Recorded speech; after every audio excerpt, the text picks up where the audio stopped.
जबलपुर की उत्तर विधानसभा से धीरज पटेरिया ने चुनाव नहीं लड़ने की घोषणा की है। युवा में मोर्चा के पूर्व अध्यक्ष धीरज पटेरिया को उत्तर मध्य विधानसभा से टिकट नहीं दी गई थी। इसके बाद विरोध प्रदर्शन का सिलसिला लगातार शुरू हो गया था। कयास लगाया जा रहे थे कि अमित शाह के आगमन के बाद हो सकता है कि यहां पर समझौते की स्थिति बने। पार्टी ने भारतीय जनता युवा मोर्चा के पूर्व अध्यक्ष अभिलाष पांडे को चुनाव मैदान में उतारा है, जिसको लेकर हाल ही में खासा विरोध प्रदर्शन हुआ था और पार्टी के कार्यकर्ता धीरज पटेरिया को यहां से प्रत्याशी बनाने की मांग भी कर रहे थे। लेकिन अब धीरज पटेरिया ने कहा, यहां के कार्यकर्ताओं से मन की बात करते हुए चुनाव न लड़ने की बात की है।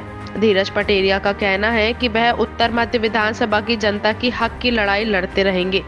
गौरतलब है कि उत्तर मध्य विधानसभा से धीरज पटेरिया पिछली बार निर्दलीय प्रत्याशी के रूप में चुनाव लड़े थे।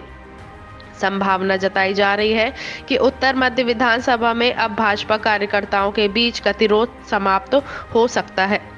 जबलपुर से विवेक तिवारी की खास रिपोर्ट। विगत 8 दिनों से कार्यकर्ता साथियों से, अपनों से लगातार चर्चा हो रही थी और मैं से बात सुन रहा था। जो मत था सबका, चुनाव लड़ो, एक आध बीच में ठहरना चाहिए, जो आप फैसला करोगे हम आपके साथ। तो इस तरह की बातों को मैंने सुन के कोई प्रतिक्रिया उस वक्त नहीं दी और यही कहा था, सबकी बातों का इकट्ठा उत्तर उचित समय पर, समय आने पर, नामांकन की तिथि की 2 दिन पूर्व दे देंगे। आज इसलिए किसी कार्यकर्ता को फ़ोन करके नहीं बुलाया, सिर्फ एक मैसेज फेसबुक पर डाला था कि 4 बजे अपनों के साथ मन की बात कर रहा है। और लेकिन बात करते करते एक लाइन तैयार हो गई थी। शायद जो लाइन तैयार हो रही थी, बोलने में थोड़ा संकोच होता, लेकिन उस संकोच को ख़त्म करने लगता ऐसा कुछ विधाता ने किया कि अमित शाह जी का यहाँ आगमन हुआ। उनसे बात करने के बाद जिस दिशा में मैं सोच रहा था, क्योंकि सोचना वर्तमान को लेकर नहीं भविष्य को लेकर सोचना था, तो उनके बोलने के बाद उस दिशा में बढ़ने के लिए बहुत सहूलियत हुई मुझे। और आज कार्यकर्ताओं को यही बताया, साथियों को, कि हम चुनाव ना लड़ना ज़्यादा बड़ा चुनौती है। चुनाव लड़ना चुनौती नहीं है हमारे लिए। अभी तो घोषणा भी नहीं हुई है, कभी घोषणा कर देंगे तो कितने हज़ारों लोग लगेंगे, वो आसान काम है। चुनाव ना लड़के नहीं, परिस्थितियों में रह के रगड़ के घिस के आगे बढ़ना बहुत बड़ी चुनौती है मेरे लिए। आगे क्या अच्छा होगा मुझे नहीं पता, इसलिए बड़ी चुनौती चुनाव ना लड़ना, वो चुनौती स्वीकार की है मैंने। तो चुनाव नहीं लड़ना सबको बता दिया है। उत्तर मध्य की जो जनता है वो आप पे विश्वास कर रही है लगातार। पिछली बार इस बार भी उनका एक विश्वास बना हुआ है आपके ऊपर। उनके साथ किस तरह का आप देखेंगे? देखिए, लोगों के साथ खड़े होने के लिए, उनके काम करने के लिए, उनकी समस्या में खड़े होने के लिए कोई पद की आवश्यकता नहीं होती है।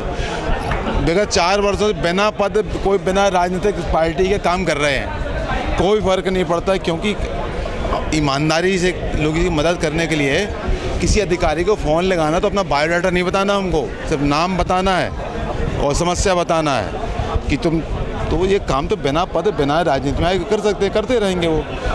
और ये कार्यालय जो है, हमारा कार्यालय हमेशा खुला रहता है। जिसको आना चाहे, चुनाव के लिए नहीं खुला था ये कार्यालय, ये तो हम लोगों की सेवा के लिए खोले हुए हैं कि यहाँ हमारे बैठने का स्थान है। जिसकी कोई समस्या यहाँ पे आए, समस्या नहीं, चाय पीने आए, वो आए। आपके चुनाव न लड़ने से क्या लगता है कि जनता समर्थन करेगी? क्योंकि विरोध लगातार है कि बाहरी प्रत्याशी है, इस बात को लेकर भी काफ़ी जनता में। देखिए, अभी इस विषय पे मेरा कुछ भी कहना, क्योंकि अभी मैं बिल्कुल अंतर्मुखी था। जो बात मेरे तक मेरे लोग कह रहे हैं उसके विषय में विचार कर रहा था मैं कि मुझे क्या करना है। अब आज के बाद देखेंगे इसमें क्या करना है। आप जो कह रहे हैं देखूंगा क्या बात बता दिया, चुनाव नहीं लड़ेंगे। अमित शाह से आपकी मुलाकात हुई है, तो भाई देश के शीर्ष नेताओं में से हैं वो, और पूरा देश उनको राजनीति के आधुनिक चाणक्य के रूप में देखता है। यदि वो बात कह रहे हैं तो उस पर हाँ कहने के अलावा कोई रास्ता होता नहीं। जो पार्टी विश्व का सबसे बड़ा संगठन भारतीय जनता पार्टी, उसके शीर्ष नेता बोले, मैं तो एक छोटा सा कार्यकर्ता हूँ, उस पर हम जिरह करें, कारण बताएं नहीं ऐसा नहीं ऐसा। तो अभी समय था कट्टू को ठाना का। काफ़ी देर नहीं कर दी है अमित शाह ने जो मुलाकात आपसे? नहीं, मुझे वो पता नहीं, अब मुझे नहीं पता, क्योंकि मैंने मन में तय कर रखा था कि मैं 28 तारीख को बात करूँगा। पहले 27 को करना था मुझे बात, लेकिन कुछ कारण से 28 को करना पड़ेगा है। लेकिन फिर भी 28 तारीख पर्याप्त थी। तो अब उस वक्त योग संयोग से आना हुआ, ये तो एक कारण बन गया, तो उसको आप देर नहीं कह सकते।